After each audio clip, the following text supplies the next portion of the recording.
I've been introduced a couple of times, but my name is Allie Williams. I'm the Executive Director of the Corporate Responsibility Association. We have a couple of rapid fire sessions, and then we're going to do some issue table kind of fun stuff.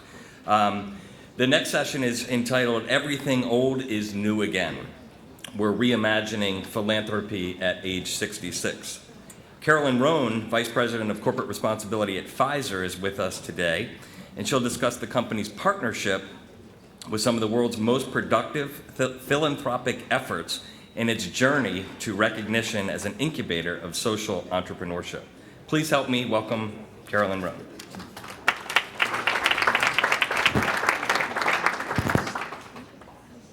Well, thank you very much. This is my first time at the Commit Forum, and I know you're anxious to get to your break. So if you hang with me a few more minutes, you'll get there. So to get our conversation going, I wanted to start with a trivia question. Now, I'm going to test your knowledge of presidential history. Who knows who was president? It's actually 166 years ago, not 66 years ago. 166 years ago. Who was president?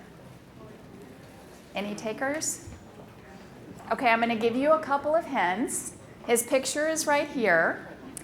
He was known as Old Rough and Ready, and he was the 12th president of the United States. And I'm sure if you Google it right now. Close. Zachary Taylor. Old Rough and Ready. And when Old Rough and Ready was in the White House, Pfizer was born 166 years ago. Now, we actually grew up just across the river in Williamsburg. And this is literally a depiction of the Pfizer facility in the early days. And this was before Williamsburg was cool, and as I like to say, when farm to table literally meant a farmer brought food to your table. And if you fast forward to today, we're on the corner of 42nd and 2nd in Manhattan. We're one of the world's largest biopharmaceutical companies. And our social and business purpose are quite intertwined because we discover, develop, and bring to market medicines that help people live longer and healthier lives. And I thought it would be interesting today to talk a little bit about how we've learned over time from our own legacy the nexus of business and social responsibility for Pfizer. Now, to get us going, I wanted to talk about businesses, and I was preparing for this talk. I didn't realize it, but more than 300 businesses are born every minute, every day. Probably makes sense to a lot of you here. Some of you are new companies that haven't been around as long as Pfizer. And you know what? The good news is a lot of them are quite resilient. A half of them will exist at age 5. You move on to age 15 and we're doing pretty good. The teen years get a little dicey though. We're down to a quarter. But if you fast forward between 15 and 50, you're talking about a lot less folks able to celebrate their 50th birthday. Now, I know the struggles that I have had between 15 and not quite 50. But when you get to 100, where Pfizer is, let alone 166, you're really talking about needles in a haystack. It's very difficult to keep a company in business that long. So, we have boiled it down to a pretty simple equation for Pfizer. Now, a lot of you are experts in business. You study business resiliency. That's what we heard about in the previous session around reporting. How do you understand the drivers that are material to a business? Well, for purposes of today, I want to talk about a simple equation, or a scale, balancing two quite competing and distinct factors. The first is the vision and ability to invest a generation ahead. With the urgency, and I didn't coordinate with Kai earlier, to move quickly and seize on new ideas. There's a yin and a yang here. These are distinctly competing forces. If you keep the scale in balance, we think you're going to be in it for the long run. If you invest in either side too much and you start to wobble, you're likely going to be punching your ticket to the island of lost companies. So, for Pfizer, let's start with generation-to-generation investment. Now, for us, that's a quite comfortable space because, believe it or not, it takes more than a generation for an aha moment in the lab to get translated into standard medical practice. So the core engine of our business has to be used to long-term investment, complex partnerships, over generations, literally, to bring a new medicine to market. Now, that actually mirrors our social investment strategy. And we've stopped using the word philanthropy. I think it's reflective of history and not of the forward-looking way that we can integrate the social with our business. And I want to give you a couple of examples of how we've incorporated the long term in what we do in our social investment strategy. The first example is the International Trachoma Initiative.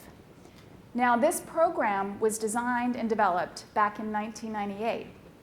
And it was done to respond to the call of the World Health Organization to eliminate a blinding disease called trachoma. Fortunately, we in the United States no longer suffer from it, but when immigrants came into Ellis Island, you might see pictures where they would flip the eyelid up to see if they actually were carriers of trachoma. At the time that this was developed, it was a comprehensive public health strategy. And candidly, companies didn't work that way back then. It includes some simple components that have made it quite effective. The first is simple surgery.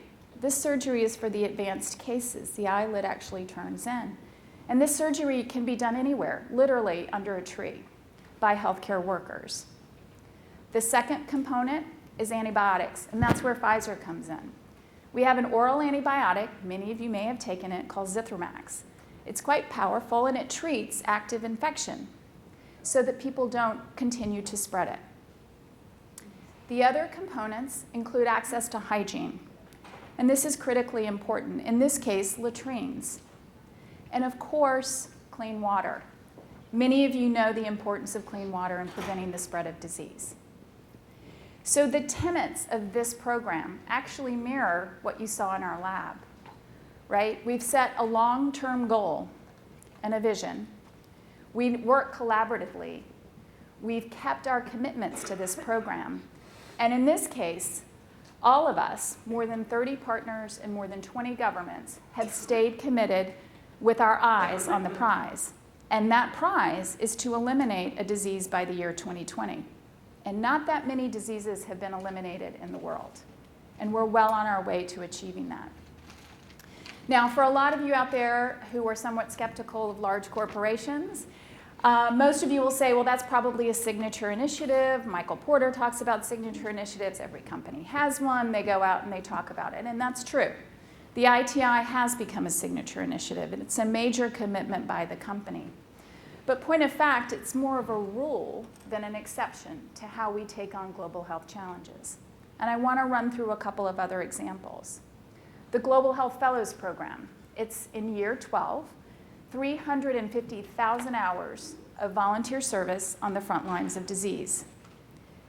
The Diflucan Partnership, year 15, 105 million doses of Pfizer's product, antifungal product Diflucan, distributed to countries who are struggling to deal with HIV and AIDS. Then you've got the Gavi Partnership, a new model, not a donation base, that is 6 years old now, and Pfizer's commitment there is to provide affordable pneumococcal vaccine to more than 250 million children, actually, living in the developing world. And last, but certainly not least, is RX Pathways.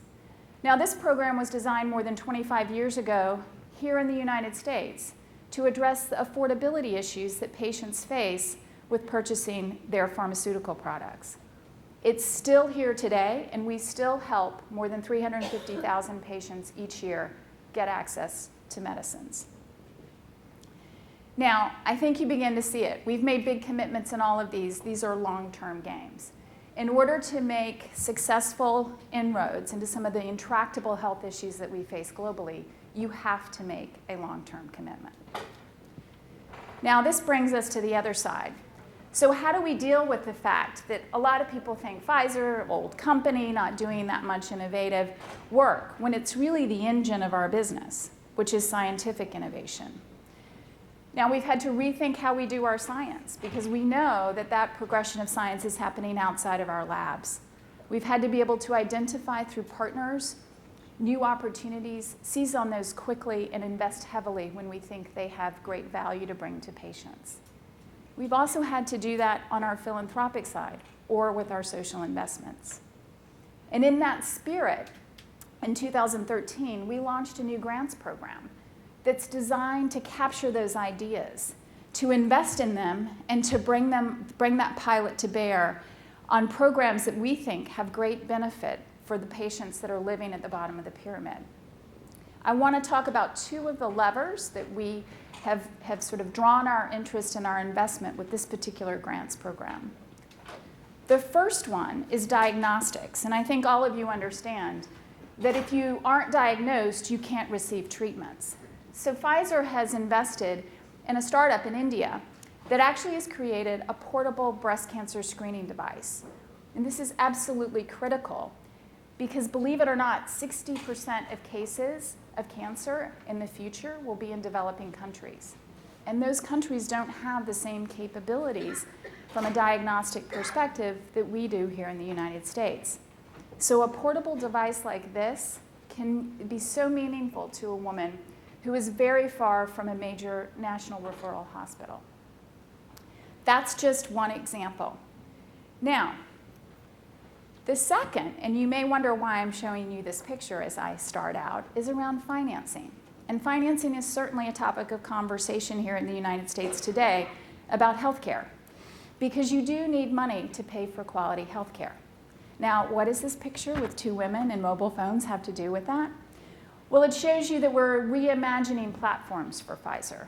We're actually investing in a mobile money platform that has a health wallet. And that wallet allows women to put deposits in that can remain safe and secure. So she can purchase health, not only for herself, but for her family. She can also save that money for use in emergency situations, because we know that one catastrophic health event can really change the life of many families, and particularly women who are the breadwinners. Now, we think the power of this pilot is pretty amazing, because all of you know that about 6 out of 7 people will have access to mobile phones in the coming years. So if this actually works and we reach the 100,000 women that we're targeting, it has great potential. Now, I hope you begin to see a little bit of a theme here on the new side of the equation. How do we respond to the new ideas? How does Pfizer be a player in that space? We want catalytic partnerships. We want them to be fast. We want to support entrepreneurs. We really want to galvanize progress at a fundamental level. If we're able to invest in a pilot, get some evidence, then we can go out and hopefully get other funders to come to the table and take those interventions to scale so that the poorest of the poor have access to quality health care. Now, I promised you weren't too far from your break. This brings us back to where we started. We began with Pfizer's history, longevity, and legacy here in New York. And fast forward, we talked about urgency, the need to be able to not only invest a generation ahead, but respond to the immediate opportunities ahead of us. We walk a tightrope every day. We seek to balance this scale, not only in our scientific innovation, but in our social investment strategy. And you may ask, so what's the big deal? What's the big takeaway? Well, for all of the colleagues at Pfizer, the big takeaway is this little girl, and candidly, all of you. Because if we do our job right, we can help not just millions, but billions of people achieve better health care today and in the future. Thank you very much.